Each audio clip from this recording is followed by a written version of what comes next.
the preference. They have none of them much to recommend them, replied he. They are all silly and ignorant like other girls. But Lizzie has something more of quickness than her sisters. Mr. Bennet, how can you abuse your own children in such a way? You take delight in vexing me. You have no compassion on my poor nerves. You mistake me, my dear. I have a high respect for your nerves. They are my old friends. I have heard you mention them with consideration these 20 years at least. Ah, you do not know what I suffer. But I hope you will get over it and live to see many young men of 4,000 a year come into the neighbourhood. It will be no use to us if 20 such should come, since you will not visit them. Depend upon it, my dear, that when there are 20, I will visit them all. Mr. Bennet was so odd a mixture of quick parts, sarcastic humour, reserve, and caprice, that the experience of 23 years had been insufficient to make his wife understand his character.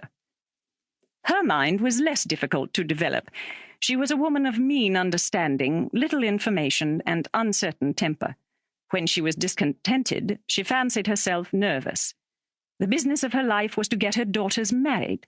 Its solace was visiting and news. Chapter 2. Mr. Bennet was among the earliest of those who waited on Mr. Bingley. He had always intended to visit him, though to the last always assuring his wife that he should not go. Until the evening after the visit was paid, she had no knowledge of it. It was then disclosed in the following manner. Observing his second daughter employed in trimming a hat, he suddenly addressed her with, "I hope Mr. Bingley will like it, Lizzie." "We are not in a way to know what Mr. Bingley likes," said her mother resentfully, "since we are not to visit." "But you forget, mamma," said Elizabeth, "that we shall meet him at the assemblies, and that Mrs. Long has promised to introduce him."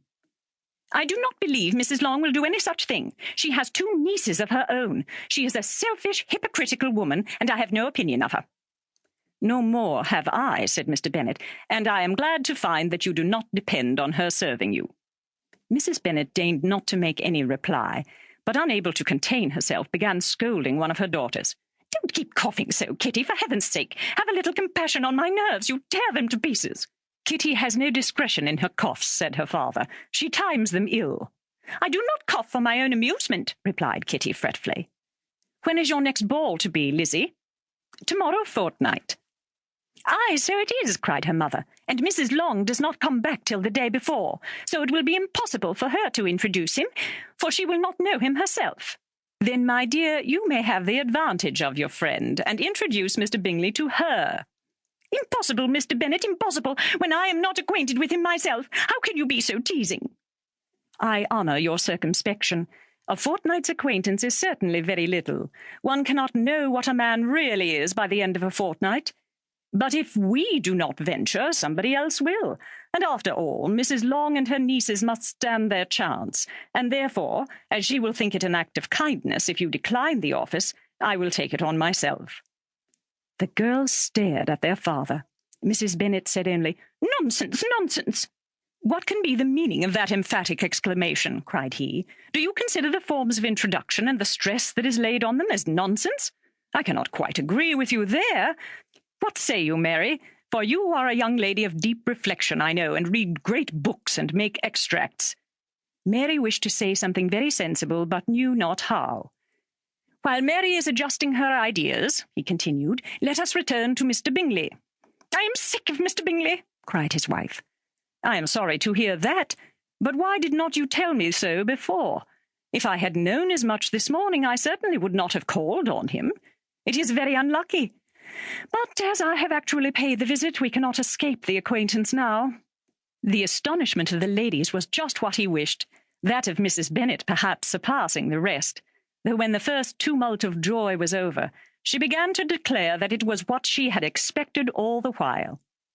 "How good it was in you, my dear Mr. Bennet! But I knew I should persuade you at last. I was sure you loved your girls too well to neglect such an acquaintance. Well, how pleased I am, and it is such a good joke, too, that you should have gone this morning and never said a word about it till now." "Now, Kitty, you may cough as much as you choose," said Mr. Bennet, and as he spoke he left the room, fatigued with the raptures of his wife. "What an excellent father you have, girls," said she, when the door was shut. "I do not know how you will ever make him amends for his kindness, or me either, for that matter. At our time of life it is